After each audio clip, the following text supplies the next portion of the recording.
attempt to industrial programming. You're getting fuzzy, Peter. You are now listening to B-Movies and Beyond.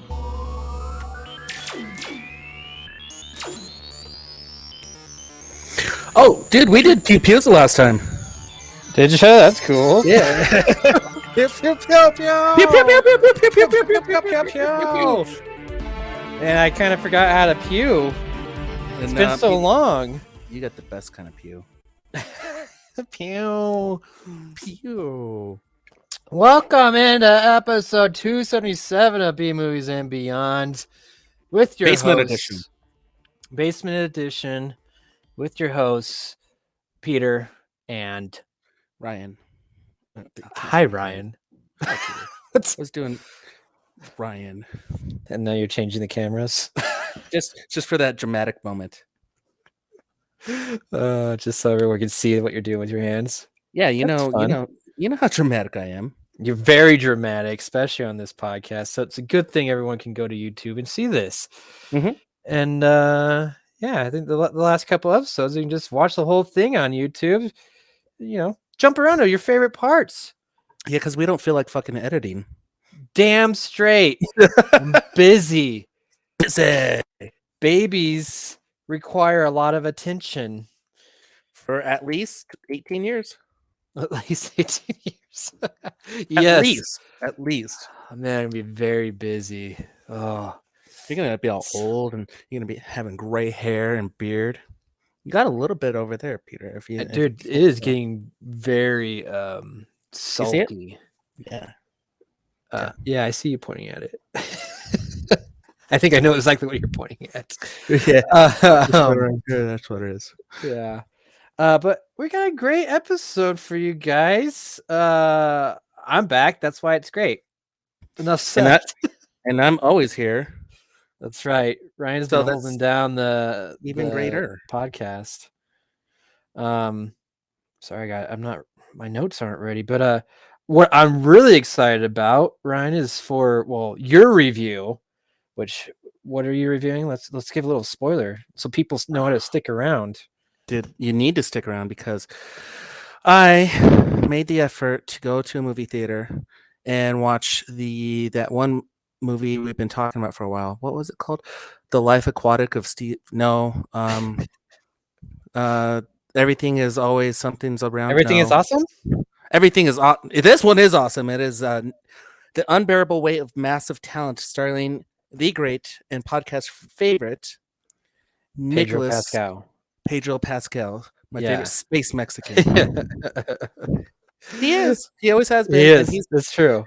And later, I'll just tell you. Who's your favorite vampire's kiss? Nicolas Cage. That's right. Damn straight. Not Jared Leto. Yeah. Well, I can't wait for that. And I'm also excited. We got some second opinions from some previous reviews of X and the Bubble. So it's gonna be fun to see what you think of your movie, and I want to shoot down your review of the X. Oh, really? Some of it. Just okay. Okay.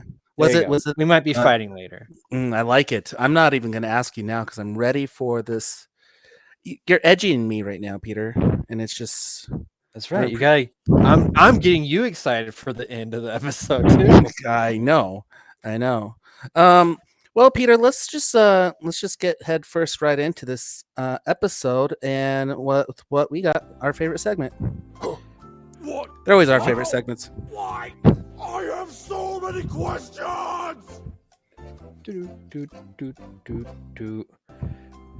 Yeah, questions again. I totally forgot this cycles. Yeah. I'm excited for this question, and I can this came from my lovely wife. She gave me this question, so okay. I can actually probably say that she put in more work on this episode than I did. Hell yeah.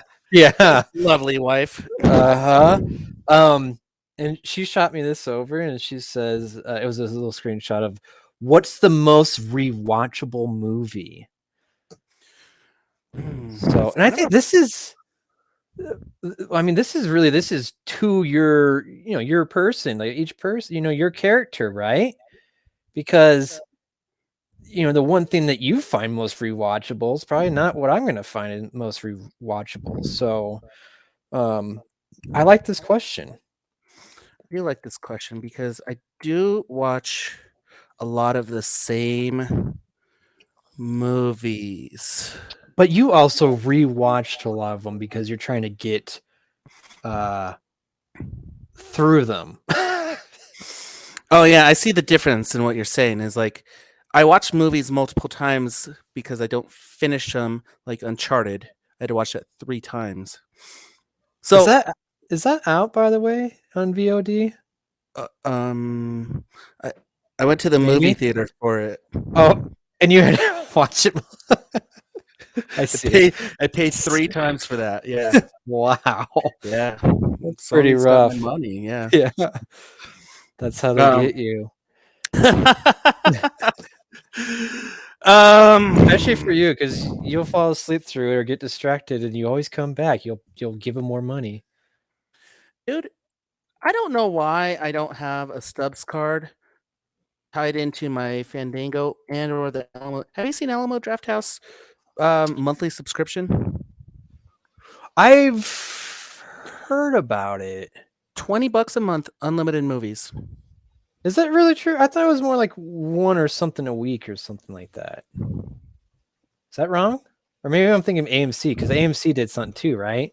Like they're all AMC trying did that. to, yeah, they're making their subscription thing. They're trying to be like the Movie Pass.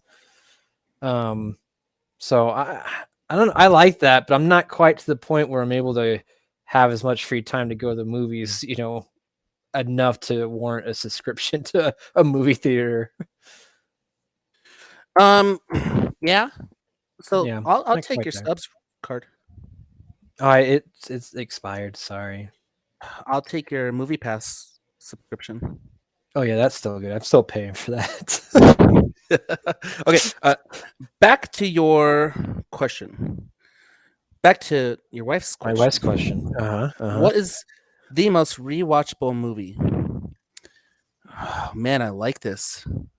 I'm going to most rewatchable movie. Me, it's Star Wars Empire Strikes Back. Okay. And I say that because it's the best one.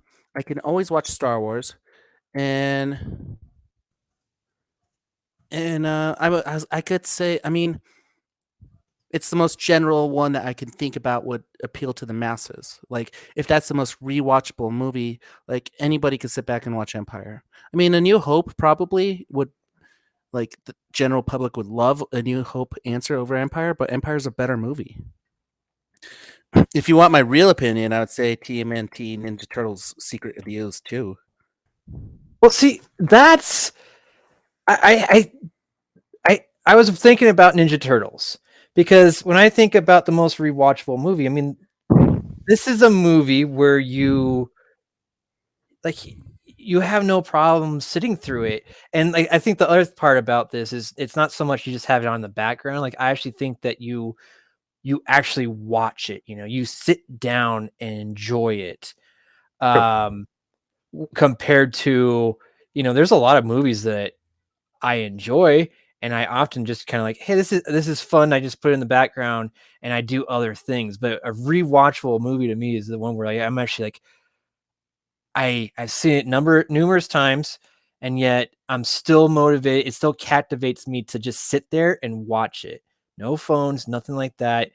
And I can think of a handful of movies. I actually got a handful, but the one I always like to bring up that for me is Empire Records. Like, that's just one. I don't know why, and it's weird for me too, because it's like I don't know why it stands out so much. I mean, I think it's just a fantastic story. I love the interactions with all the different characters, and I think it's pretty funny. And it's, there's a little bit of everything, I think, in that film, and that's the one for me where I like every time I put it on, I just sit there and I laugh, I cry, I sit through the whole thing and I'm captivated by it the whole time. So that's I'm gonna say that's my number one pick. I could probably list off a handful more that I talk about a lot, but that's the one I'm gonna go with. Empire Records, huh? Mm-hmm.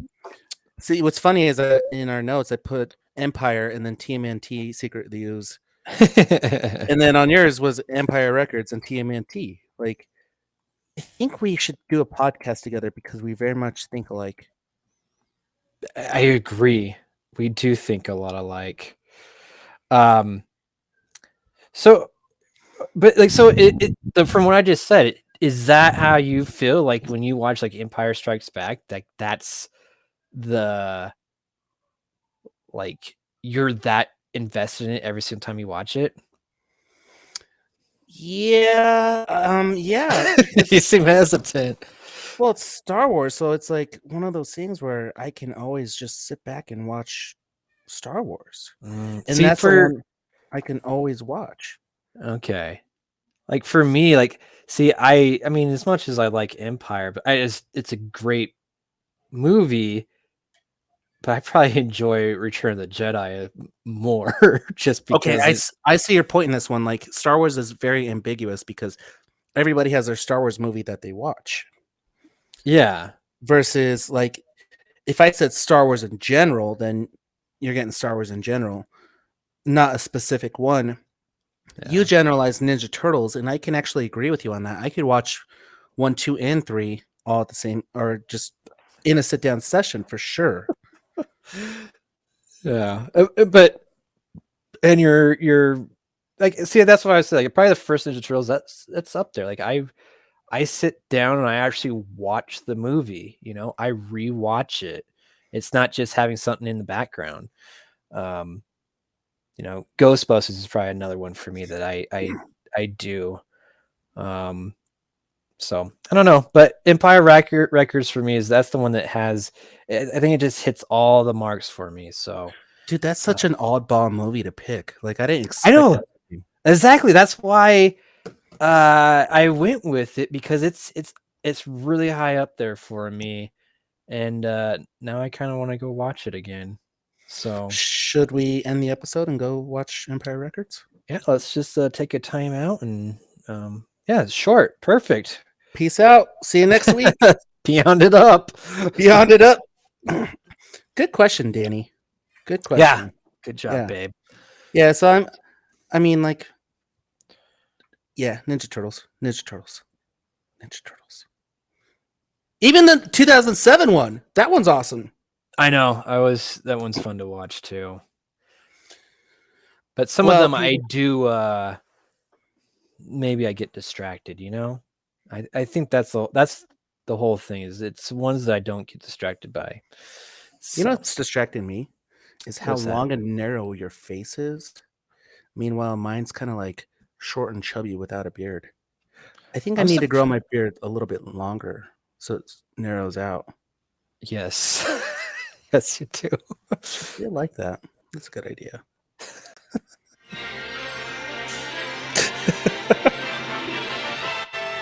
Here are some exciting coming attractions from Movies and Beyond. That was a great segue. Do you like that? Do you like how it just moved on? Yep. Done with beard talk and my face. That was for you, Peter. That's just thank you. My goal, and it's been difficult these past couple weeks, is to throw you off guard, and I feel like I was able to accomplish that. So, yeah, that's just something that I would do to like we're moving on and click the button. You can't say anything, Nope, you're like, click the button, we're done. Button's done. Sorry. Yep. We got a whole bunch of trailers, but the one I really want to talk about is bodies. Bodies.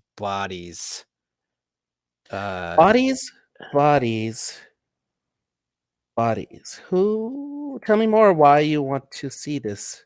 Bodies. Well, so from all the trailers that we watched this right before this episode,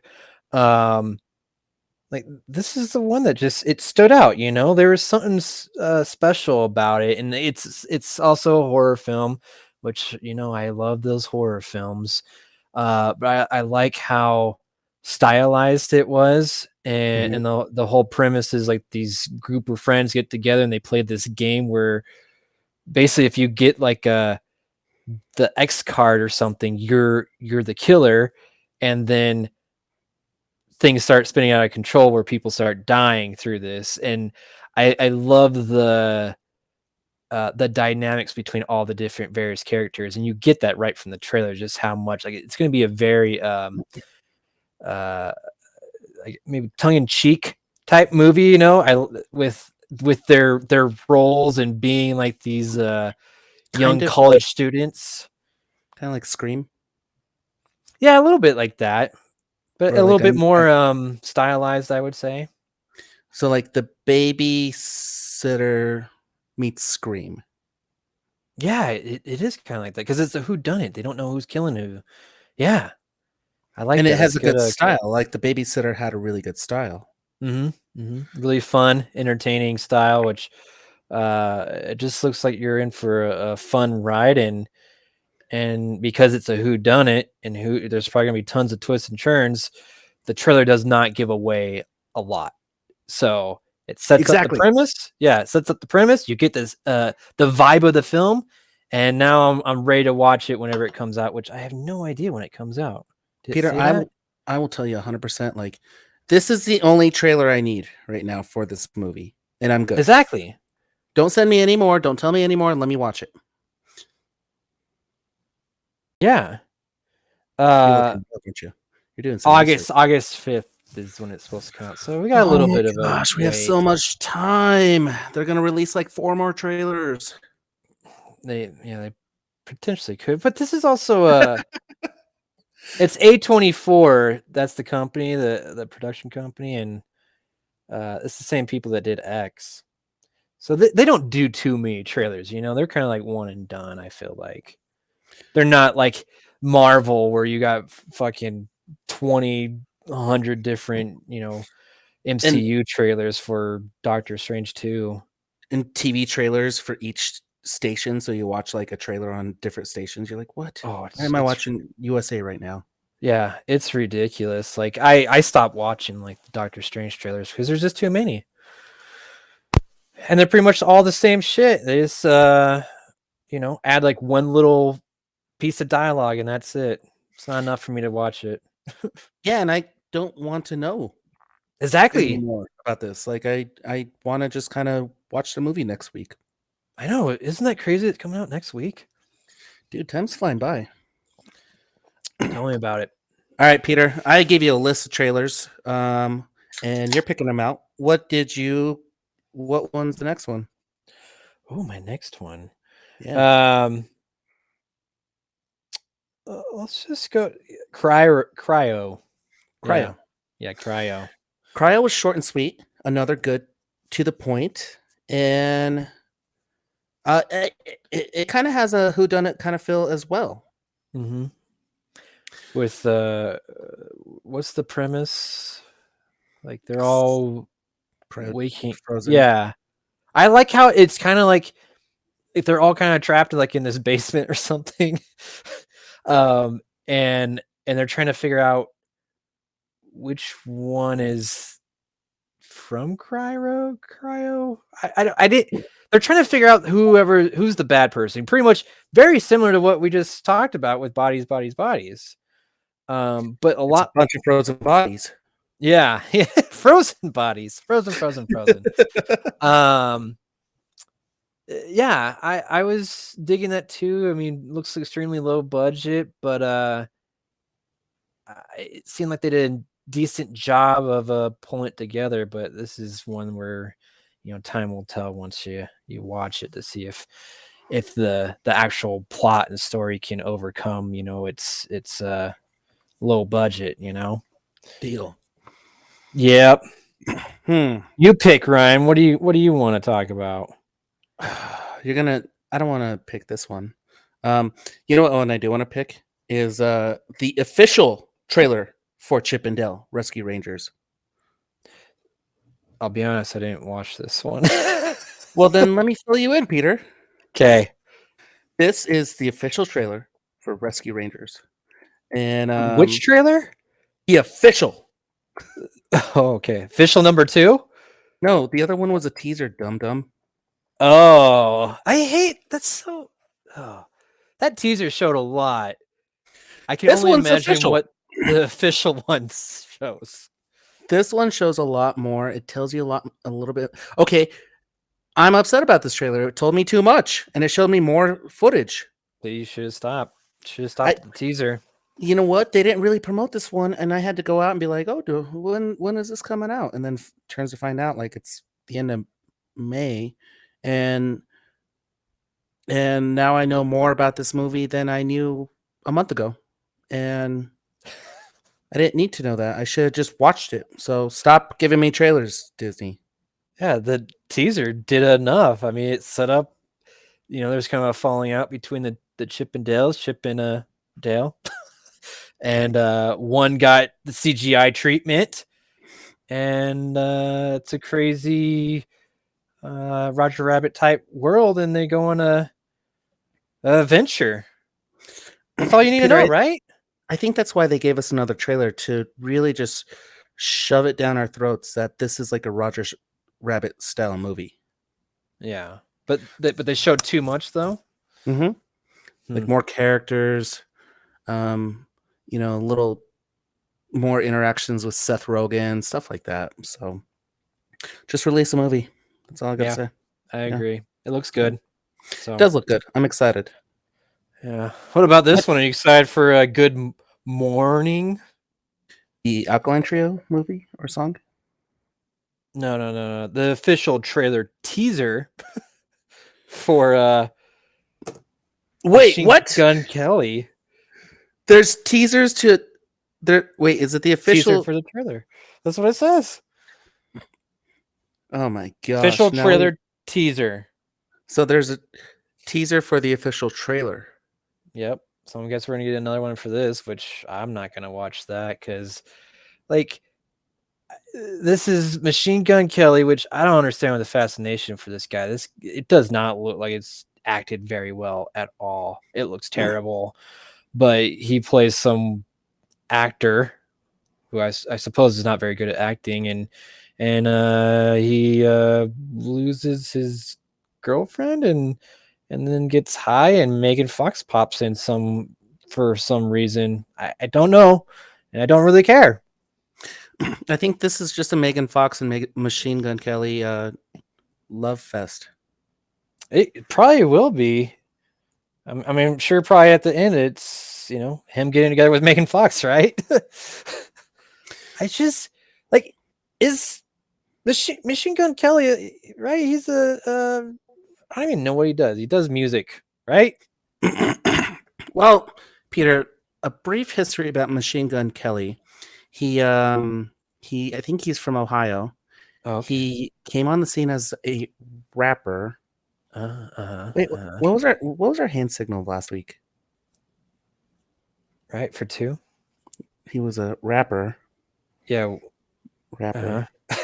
And then he decided to do a diss rap to Eminem, and Eminem re-rapped his diss back to him, and now Machine Gun Kelly became a pop punk artist and started banging Megan Fox. So he lost to win, and now he's doing movies, and he was in the dirt. So I don't know.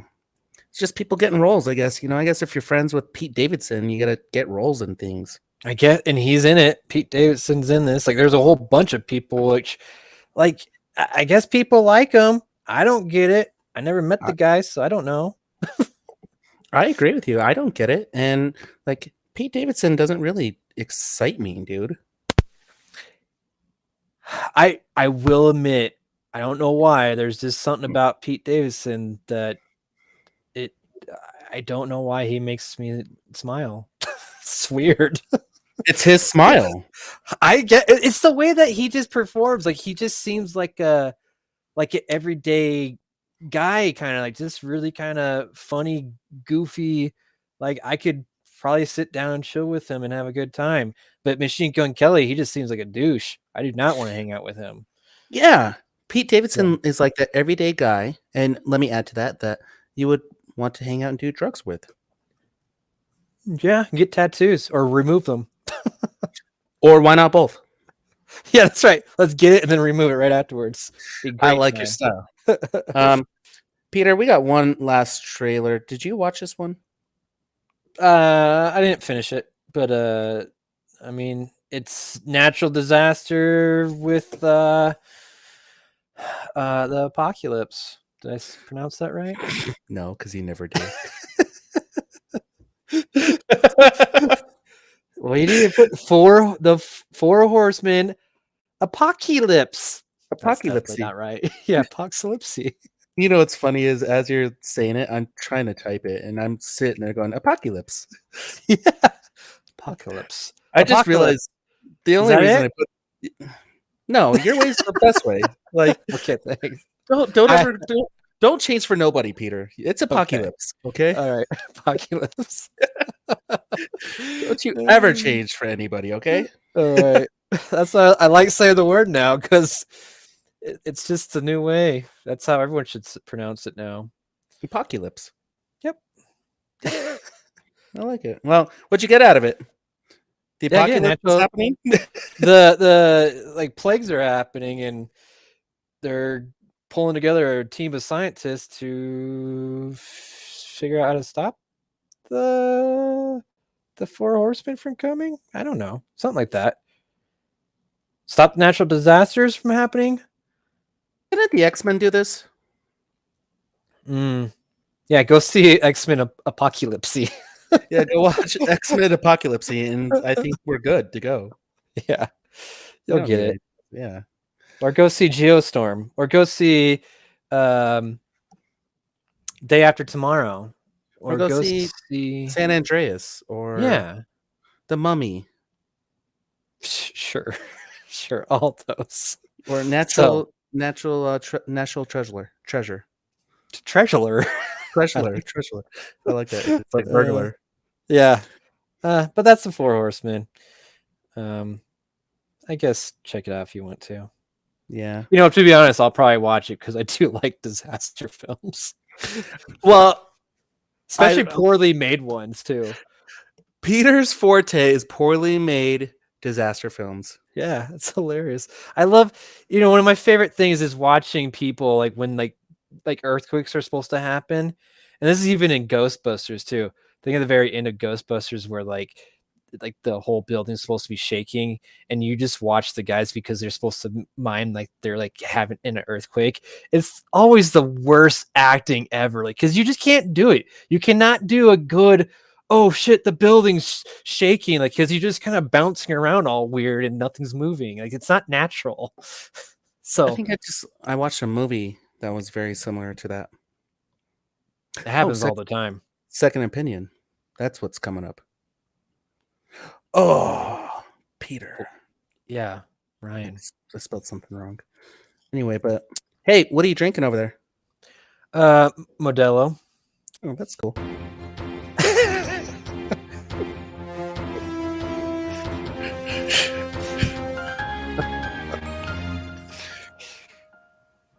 News!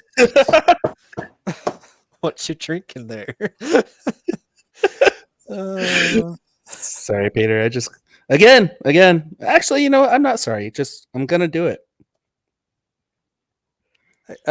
You put all this news here, so why don't you go ahead and run through this stuff? Because I'm just kind of briefly looking at it. I'm like, is that really news? This is more just like an update for the first one.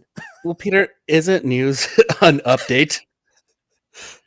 Oh, update news. Is it that why you watch the news, to be updated on what's going on?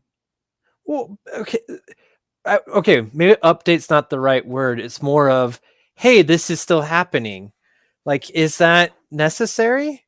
Like, were people like, Ryan, it says here Star Wars Rogue Squadron is still coming in 2023, according to Disney. I mean, again, is this news?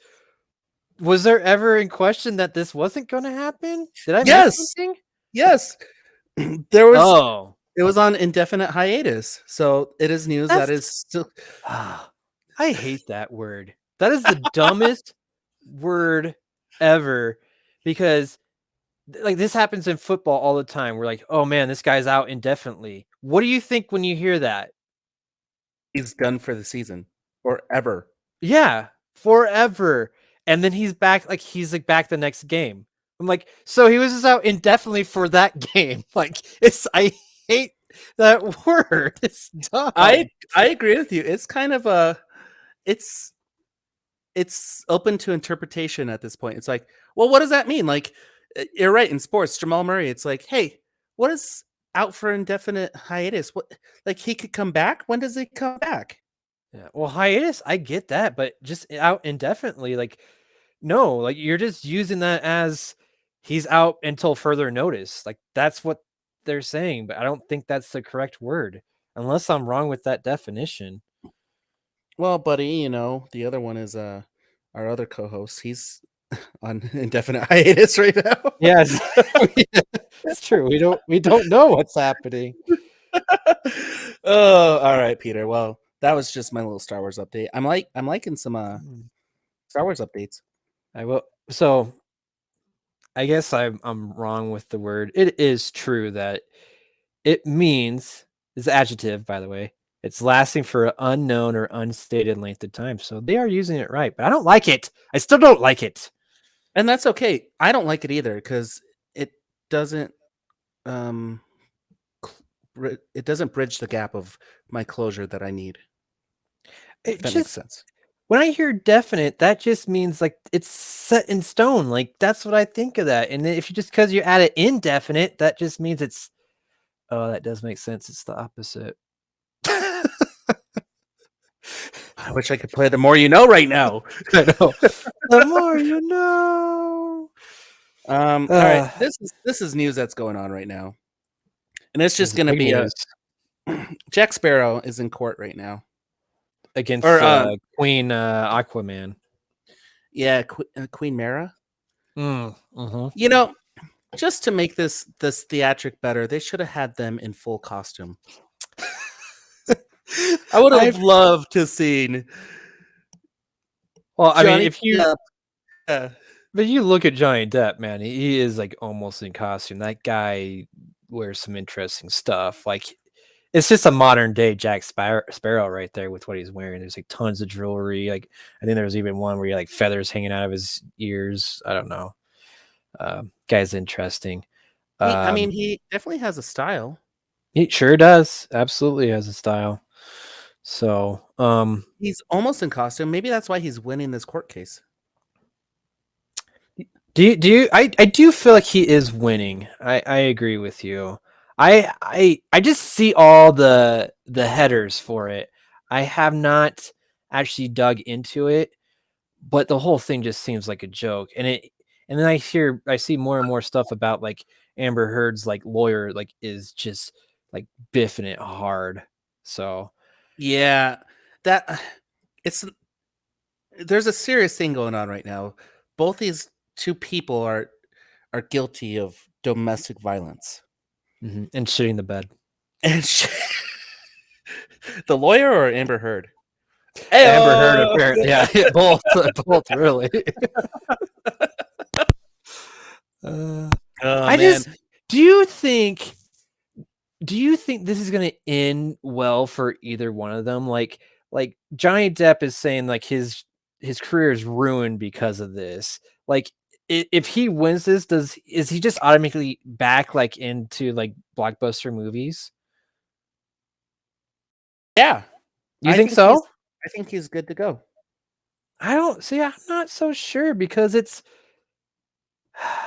it's you have like, all right, whatever the court, the rules, and then you just had public opinion on it. And I guess no matter how I felt, I really did not give a shit. And the fact that it's going this far is just kind of ridiculous. And this is just some, like, I feel like, I don't know why this is blown out so much. And like, they're treating it almost like, I mean, this is publicity for them. Like I heard like Amber Heard shows up and signs autograph before going to the courtroom.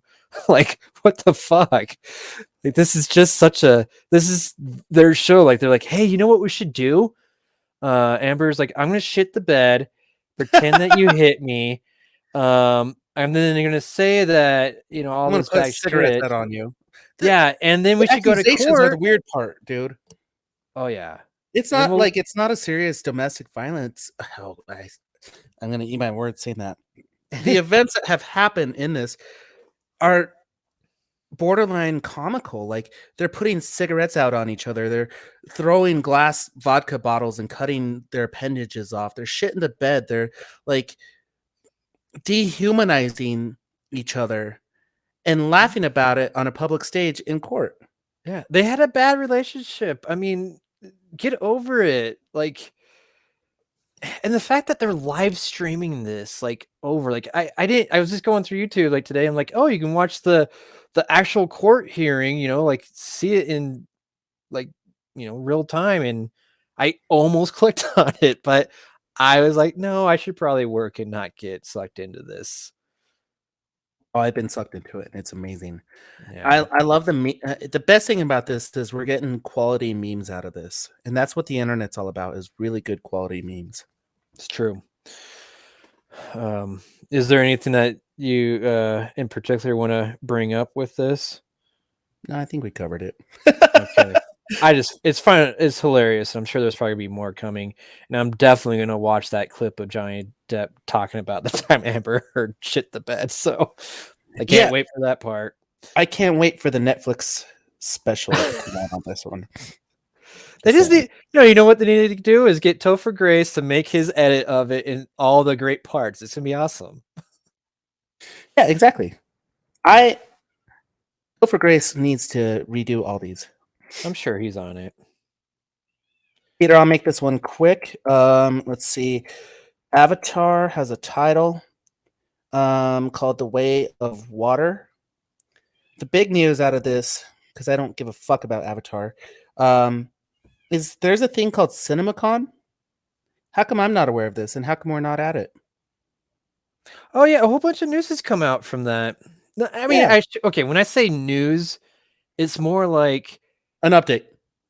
yeah, seen updates, or it's more like people there have seen um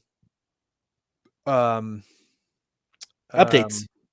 they've seen updates on the films coming out soon, and like I heard like Spider-Man, no, Into the Spider-Verse or Across the Spider-Verse, that one, Spider-Man Across the Spider-Verse, like they showed the first 15 minutes of it, and they said everyone's going to be like thrilled by it. So like that's what I've been hearing. People have been seeing new footage from CinemaCon on all these like new movies coming out soon or in in the next year or so, and that's pretty much it. Like there's like new footage for like the Flash, but I don't know.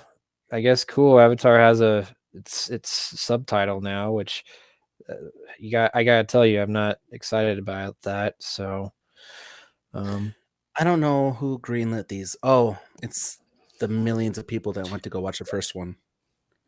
The first one sucked. I know that, dude. Talk about re-watchable films, Right? I can't do that one. That comes on, and the first thing I do is change the channel. Yep. Because I have no interest in the story, and the only reason I went to go see it was because it was in 3D.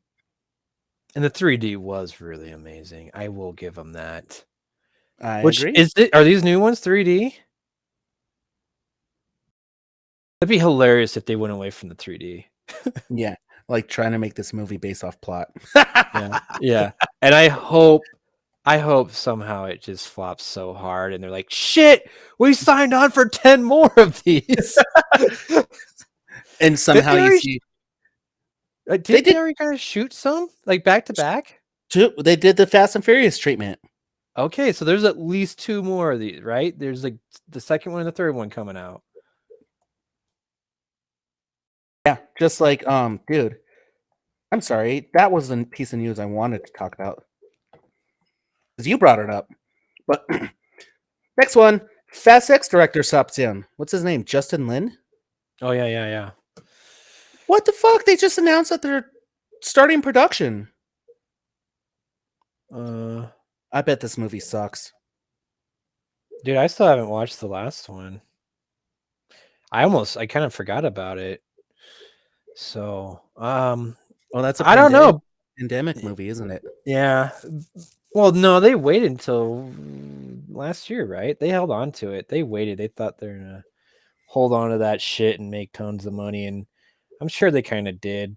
But I like Justin Lin as a director. I thought he did a great job. I think he really turned that franchise around.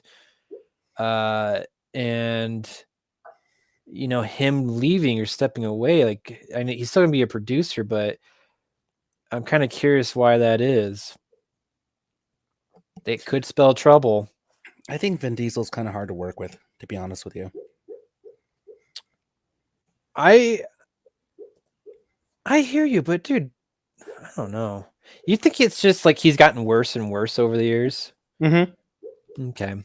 Because Fast and Furious is his baby. That's like really all he's got.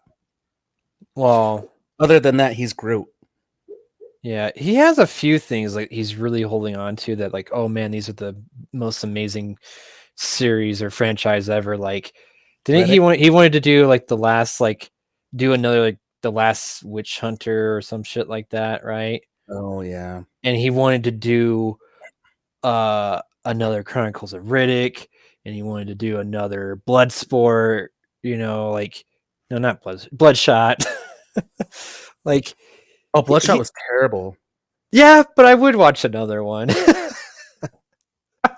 So he does get me, but he holds himself like, Ryan, like way up here on the scale of yeah, and he's probably way down here. Like, his movies suck, but for whatever reason, he thinks they're fucking amazing, so they're way up here. That's a good point. Yeah. So I don't know. I like our scale. Yeah. This is the new scale. I love it. I'm gonna throw this in real quick. Lady Gaga's trying to capitalize on Top Gun. I was waiting for what song they were going to use as like the bromance song. You know how like there was Kenny Loggins, and then there was like that love song that he did in there. And this is one of those movies that's really tugging on those 80s heartstrings. It's like you got to have the 80s references, the references to the original, and then the like 80s ballad that you'll remember for the rest of your life. So do you think like Lady Gaga might be able to handle that? And why is she not in the movie? Hooking up with Tom Cruise and flying jet fighters. That's a good question. Wouldn't it be fantastic though if she like kind of makes an appearance singing her song just in the background? Just in the background, just her and Bradley Cooper just singing a song together. You're like, why are you guys in it? That'd be great. Just make a music video in the middle of the movie, which I do have to say I'm super excited for this new Top Gun movie. Cheers to that. Yeah, I will say, like, I think this is one of those movies I think is going to definitely warrant going out to the movie theater because of the fact that, like, the sound, I want that shit vibrating my seat. Yes, I want to like feel like I'm flying in a jet, So what you're saying is you need to get front row IMAX tickets. Yeah, or go to that 4D thing, so that they sweat on you. So they blast just sweat and it's water effects. No, it's not. That's just been condensation just sitting underneath the theater for a long time. Yeah. So Ryan, what are you drinking? Oh, what am I drinking? Yeah. Well, we're gonna do this. That was my segue. How do you support us? Why are you drinking it? Well, we're drinking. How do you support us? You listen to us, you watch us, and you talk about us, and you talk with us. We're very active on the social medias. We've been doing pretty good on Twitter lately. And you can send out a post today. I saw that, and I love it. I love it. Yeah. But you gotta do more of this, guys, so that you can support our drinking habit. Exactly. And it's not even a bad drinking habit. It's like a good, fun, sexy drinking habit. Yeah. It's not that really dark, depressing one. It's a good one. It helps the show move along. And buy shirts and basketball jersey. Oh wait, we should have a basketball jersey. Oh, that would be sweet. I I hear you. like a Toon Squad one. I like that. That's cool. Subscribe, follow B Movies Beyond YouTube, Instagram, Twitter, Facebook, all the good stuff. Interact with us. Tell us your favorite movie. Tell us what movie you can't ever watch again. Give me statistics on Nicolas Cage movies. I don't care. Just talk to me. I'll talk back.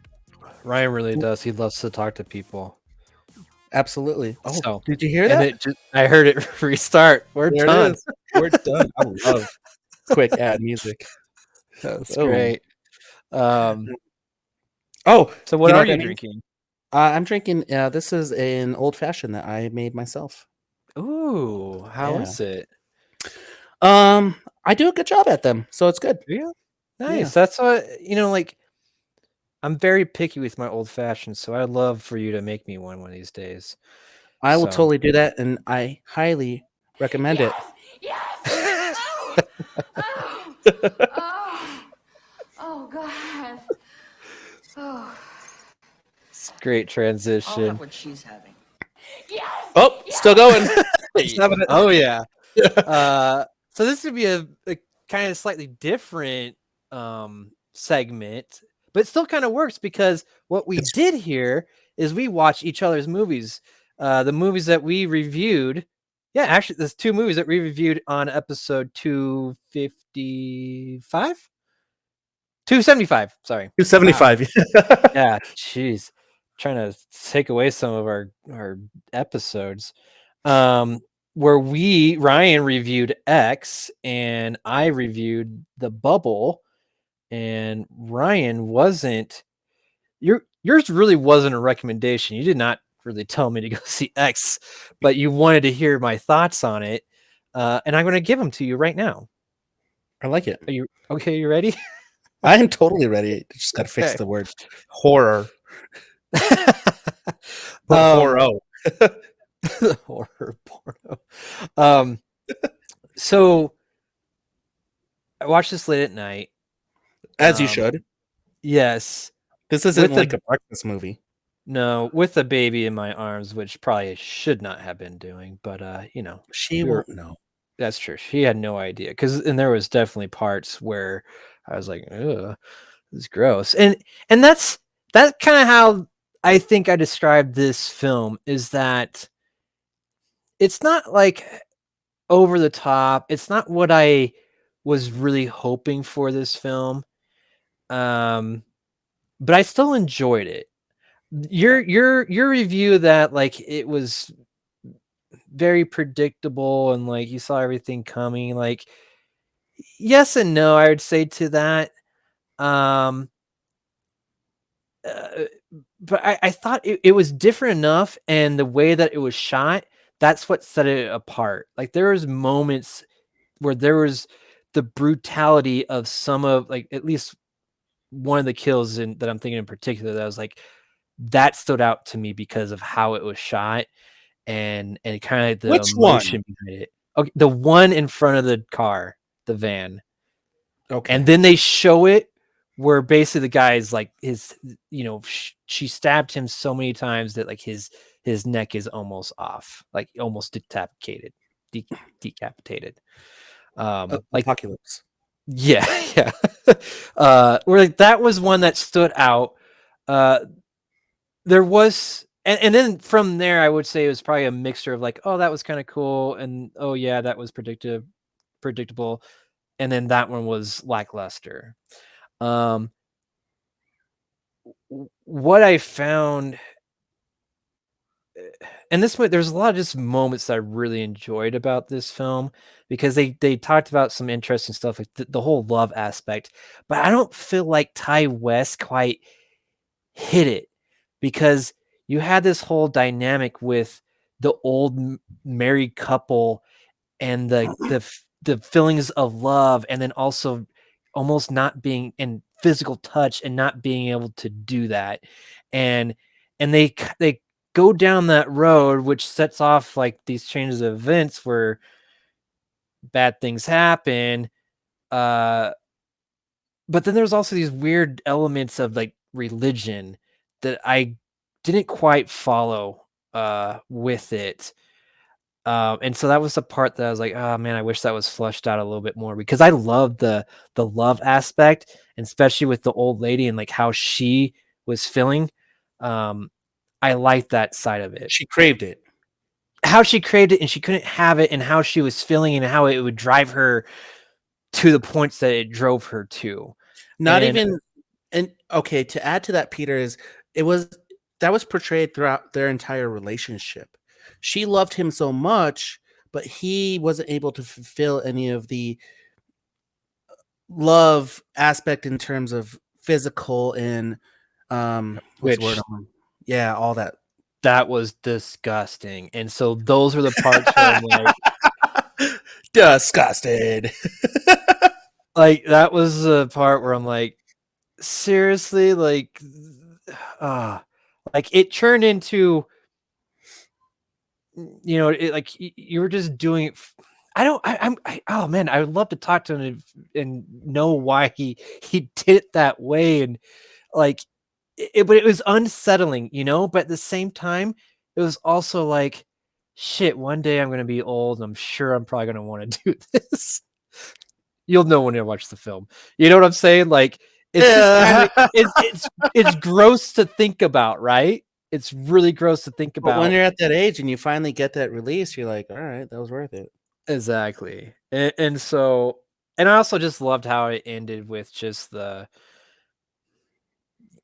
just it was chaotic, and I liked the chaos of it. Now what I'll say, what you talked about in your review is the makeup of the old people. You're 100% right. Like that, I did not like that. I wish they actually had some older people that were Thank performing you. this. The makeup took you out of it where it was less believable. And it was just so, you just totally tell. But I the parts where I asked you in your review is like, did they do things to keep you captivated, things that they're like a little bit unsettling, and you said no, and that's the part I disagree. I think he did actually some things, like they weren't like super over the top, but there was enough stuff that was like, okay, I am I'm interested. I want to see what happens. There was enough of the spook factor to keep me invested. But this is definitely, I think I saw something like this is like the best like horror film of 2022, and I mean it's the only horror film I can think of for 2022. So don't go off of that. Dude, Texas Chainsaw Massacre was better than this. Oh, I need to. Did that come? Yeah, that did come out this year. Yeah. I like it, Peter, because you know what? You saw things I didn't see, and you reaffirmed things. The old people makeup, dude, Yeah. Hollywood needs to figure that out. Like, it doesn't work. It just Yeah. doesn't work. And I don't think it works for anybody. I don't know how Jackass sells these fake stunts with this old Johnny Knoxville. Like, he just looks fake, you Yeah, know? absolutely. So And in this movie, listen, Jeremy and I were watching the the trailers before the Nick Cage movie, and there's a Downtown Abbey movie coming out, and I literally looked at one of the actresses, Maggie Smith. She's 87 years old. And I was like, dude, she's old as dirt, and I thought she was dead. And Jeremy's like, nope, she's just been old our entire life. And I started yes. laughing. I was like, you're absolutely right, because she was in Harry Potter, and I'm pretty sure she was in Miss Doubtfire. And I thought about that. That's 30 years. 80, 70, 50. So when she was 57, she still looked old. Find people who still look old. That's the thing. Don't find someone who's 20 something years old and try and make her look old. Find someone who looks old. There's plenty of old looking people who will do Yes. things for money. Absolutely. And that's where like like I know why they probably went that route. It's like, all right, we can get these actors to do the things that we want them to do, probably where old people wouldn't want to do, and they also have the stamina to do everything. But Stamina. to add to that, Peter, it was the same actress as the main character, so I could understand where the director was going with the dichotomy of the old lady versus the young lady and how they were connected. So Wait. What was that? the old lady was Uh-huh. the main actress. What? Really? Yeah. Did it catch that? I no, but there was a point where I was watching this. Is like I feel like this is because there's also the young versus the old aspect of it. Did I just blow your mind on this Well, movie? the fact they did that because all right, well now I have a new appreciation for this because what about the old man? Is he someone of the characters too? No. So Mia Goth is Maxine Minks, the main porn star, the main actress, and she is Pearl. However, the old guy, I forgot his name. I want to say it was Howard, right? Totally different guy, but she plays both the same characters, right? Okay. She's the one in conflict with her character as being the young aspiring actress who has everything as a young adult film star versus Pearl who wants all of that. Do you see Okay. this? My hand motions? Yes, very good. Right. Well, now like I said, now as much as I don't like it, I get it now, at least for that portion of it, because I felt like they're very similar. Yeah, very similar. They're like yeah, almost like this. Um, and now you pointing that out, like that solidifies it. Like that is I like that now. I wish they did a better job with it with the makeup, but I wish they whatever. did a better job because watching this movie, me not knowing that, disinterested, but learning that after watching the movie and doing the research I did afterwards, I was like, that's actually kind of cool. They should have Yeah. just did a better job with it. Yeah, but that's now that's just something where like I think that's Ty West being like these are the same people at different points in their lives where like this is your future almost, basically, and him playing with the audience by like it's the same person in makeup, I think that's very clever. But I just wish again makeup need to be better. So I it's totally it's worth a watch, and especially if you're into those indie type films where um I love just the dynamics, and it makes you think about love, especially when you get older, in my opinion. So I like it. Ryan, you watched The Bubble that I recommended. Did you enjoy it as much as I did? Can I tell you something, Peter? Uh-huh. I watched this movie in one take. That's got to be pretty good. Right after podcasting. Wow. Yeah, like we finished at 9-ish, whatever, and I watched this entire movie, and this is a good movie. And what's good about it is I was waiting for one of these pandemic style movies and nothing, and we got a couple. Like the other one was the one with Zoe Kravitz where she was listening to the Amazon recordings. Oh, and Kimmy, right? Kimmy, yes, yeah. And that was a good movie. However, this is what I wanted to see from a pandemic style movie, mocking the events of our idiocracy of handling the pandemic. And this movie encompassed everything that I wanted to see out of it. So it was gathering all these big name actors trying to make a sequel, Fast and Furious.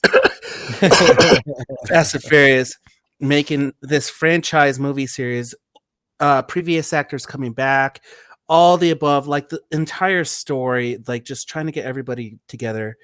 And the events that happened, it was almost like Parks and Recs or Community or one of those satire TV shows where you saw the work lifestyle of these people. This was the life of these movie stars during a pandemic, during a saga or a franchise. And this is what happens when you get multiple A-listers all together with a brilliant dude. Judd Apatow just pumps out gold. I love his movies. If you never told me this was a Judd Apatow movie and I never saw it, I would watch this. I'd be like, this is Judd Apatow. And it just, the creative chaos that continues throughout this movie is just, it just gets worse and worse and worse and worse. But it's not, you're so engaged in what's going on. I mean, when Leslie Mann, like her character just like escalates like crazy until, You mean like this? yeah, Kept on- until just doing this until this is gone, you know? Yeah. And when that happened, and it was just like her way to exit, and then the production team was like, "Oh, we'll figure it out. It's fine." You know, they just wrote her off. It was just what? Which I mean, you see that kind of happen in Hollywood. Fast and Furious. Yeah, sure, Fast and Furious. You know, I'm just when those unexpected things happen and people are no longer with us. You know, those things just happen, and I liked how they brought it in, especially just with the chaos of the pandemic, like that satire of you know that. It's what I needed. I liked. I just love those aspects of the whole pandemic. Like anything that was related to that, I was just dying because it is there's silliness to it, you know. It's also some of the stuff. It reminded me like SNL, man. When they do like COVID stuff on SNL, it's just pretty funny because I think we're ready to laugh about it, right? Exactly. I was ready to laugh about it. So Peter, I agree with you. This is a movie that is under the radar right now. And honestly, dude, I think this should have got a theatrical release. Oh yeah, dude, I think it would have people would've watched killed. it. Yeah, absolutely. And that's sad to see that a movie like this won't make it that way. And the other one I'm going to say is Chip and Dale. I think that should get a theatrical release too. I agree. I think that one could have probably done very well. I from what the trailer looks like. So I'm with you. I like this, Peter. I like this whole second chance of a review. We should do this every once in a while. Yeah, me too. But I'm ready to get into some Nicolas Cage.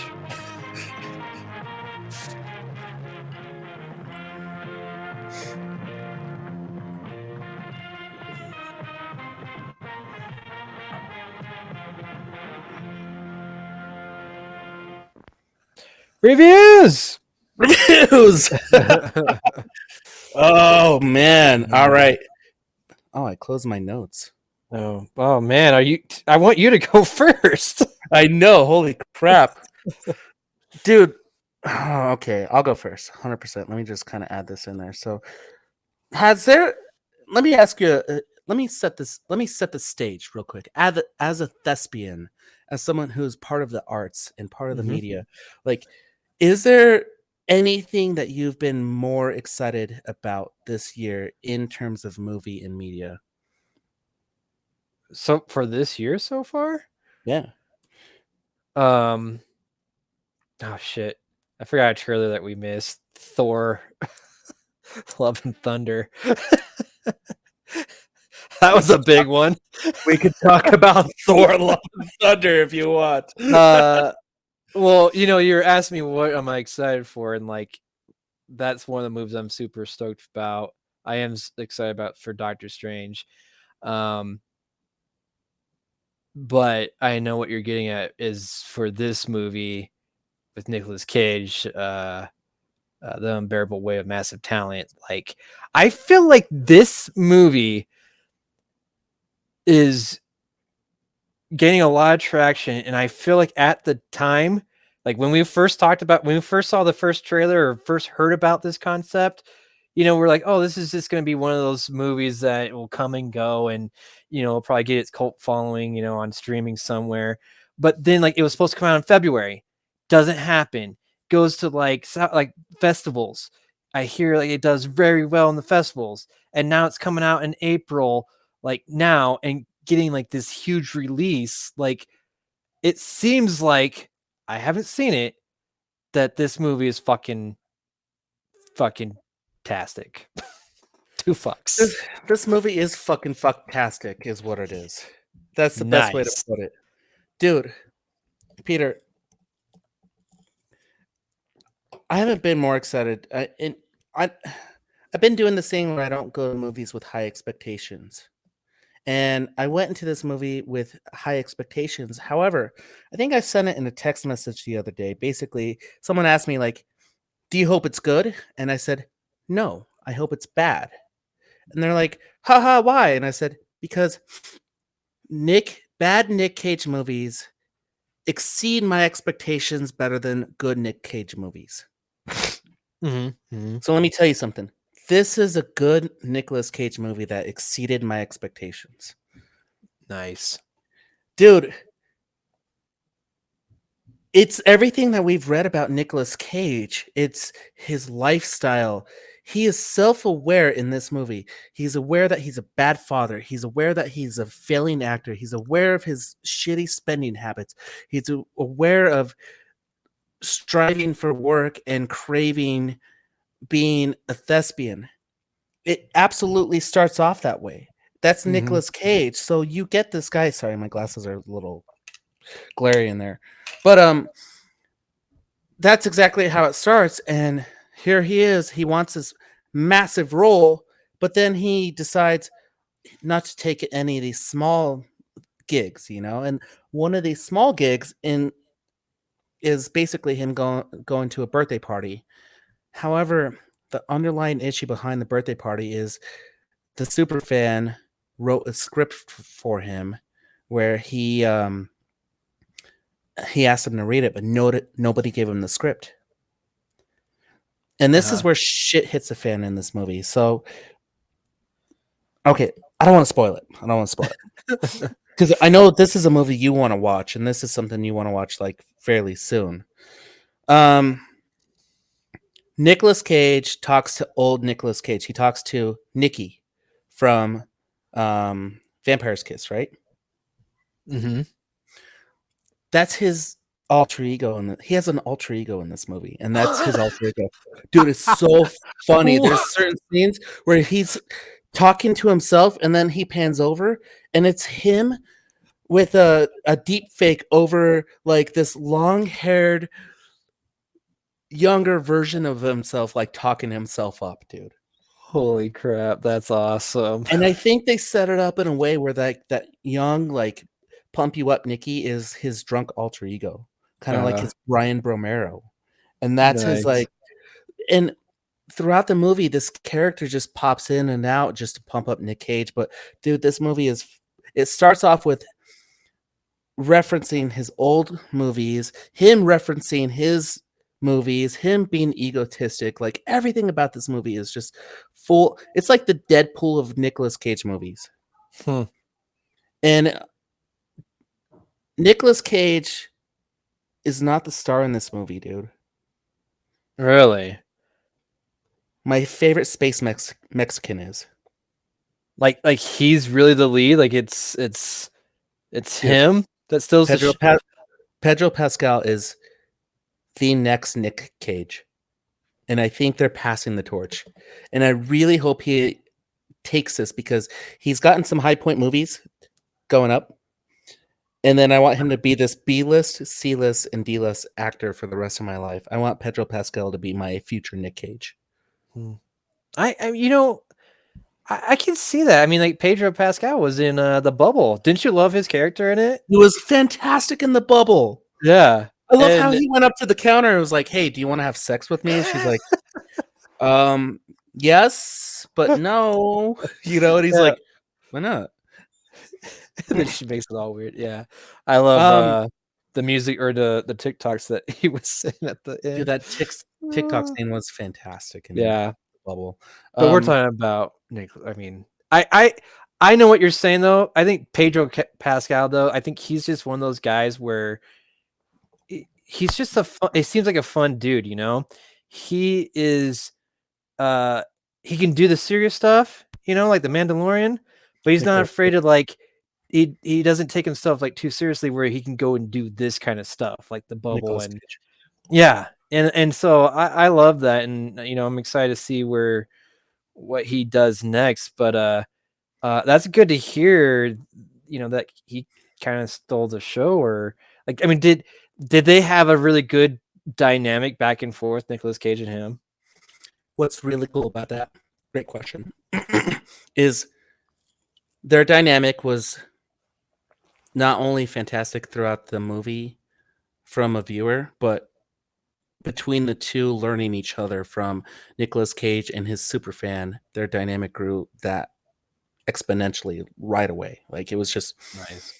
it was a cool vibe between Pedro Pascal and Nicolas Cage, someone who wanted to meet his idol and his idol who didn't give a fuck, and they just kind of went together. I had a couple theories on this movie, and what I'll say about this, Peter, is 100% recommend it. Go watch it as soon as you can, and find your theories on this, because I have 2 of them on there, and I continue to wrap my brain around it. Because if you really want to dive into what this movie is about, it's about Nicolas Cage finding his next big thing, and he hasn't really had it in a while. But this movie is about fourth wall, and I think he's broken the fourth wall, and I think he found his next big thing.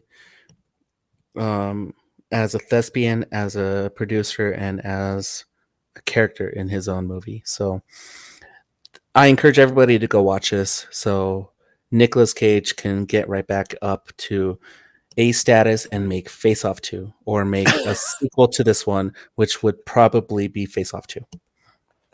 I feel like he could do that anyways right now, man. Like, as much as, like, I guess maybe you think he's not an A-lister. Like, I don't know if that's He owns it in this true. movie. He totally Yeah. owns that he's not an A-lister. And Yeah, I guess. I mean, how far do you want me to go with this, Peter? No, well, I guess it's just more of like actual realistic answers. Like, do you think he's an A-lister or not? Do you think is he B now? Like, where is he? But like, because I know he takes like every What do you single mean movie. now? He's been a B actor for like 5, 6, 7, 10 years by now. Has it been that? I guess 97. That was the good year for him, right? That was like No, Face Off National and Con Treasure. Air. National Yeah. Treasure was his last good movie. Last Okay. A-list movie, not last good movie. Last good movie was this one, but before that, it was Mandy. And they make a fucking reference to Mandy right away, dude. That's awesome. So Here's the thing. I just I don't know. I don't think this is gonna change Nicolas Cage's career at all. I But think so. you think so? I just Yeah. feel like it's gonna give him just Dude, it has an 88% on Rotten Tomatoes right now. Yeah, but dude, he's done some other like indie stuff where he's phenomenal in it. And like if you go watch, And they address it. Exactly, like he does really good work, but that's why I don't see him doing anything else. Is because here's the thing.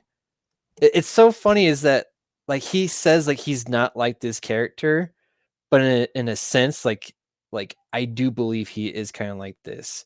Like even though I haven't fully seen this movie, I do believe Nicolas Cage is so eccentric that I don't think he's ever going to get back up to the A talent where he's going to pull in this big old crowd.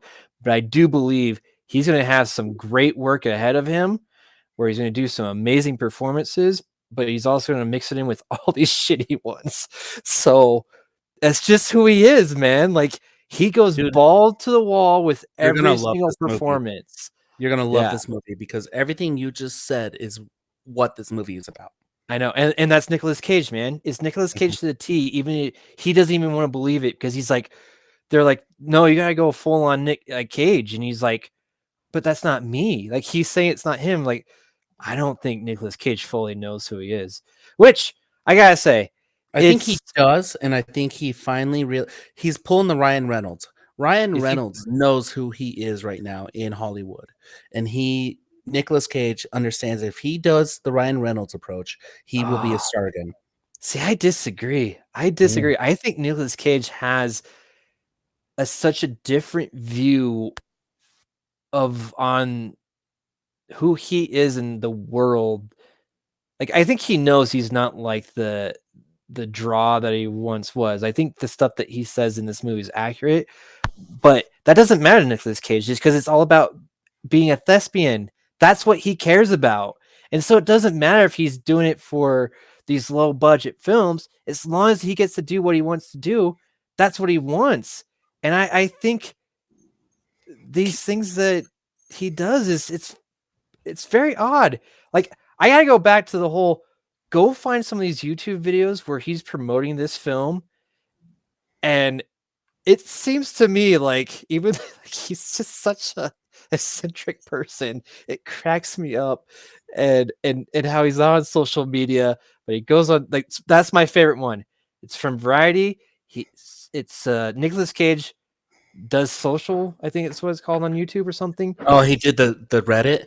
Okay, dude, his Ask Me Anything on Reddit. Can I tell you the best response on there was, "Hey, Mr. Travolta, how has it been in Nick Cage's skin all these years, making all these shitty movies?" And that was the top-rated comment, which Nicolas Cage responded to. Yeah, but it was also it was a nice thing, like, that I think he wrote. Yeah. I saw that because it was filmed, but So, this is what I'm saying, like, dude, he's just such a interesting guy, and yeah, I don't foresee him, back to A-list category like that you do, Ryan. But we'll find out. We'll take that bet. you know why I know he will? Because he said what you just said in a few lines. He said, "We're back, baby," with Neil Patrick Harris. He goes, "We're back, baby." Neil Patrick Harris said that. And then Nick Cage goes, and this was said multiple times throughout the movie, "But it's not like we went anywhere." So That's what I'm saying. He didn't go anywhere. It's still the same guy. He knows he has to continue to reinvent himself and come back and make Nick Cage come back, but he never went anywhere. So he's always just gonna up himself. So, well, I can't wait to see this film, and it's just I'm glad to hear that it's everything that we hoped it would be. It seems like, so I can't wait. I watched. This is kind of probably going the opposite direction. Have you seen the new Scream? yeah, I loved it. Did you? Yeah. So, all right. Oh, hold on.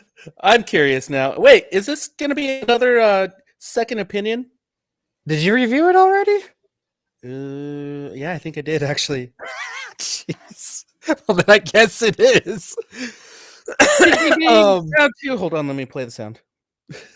Yeah. Did Did you really? I mean, have you seen all the Screams? no, I haven't. That's actually a good. Okay. That's a good point. Hold on, Peter. Let's just kind of, as you're thinking.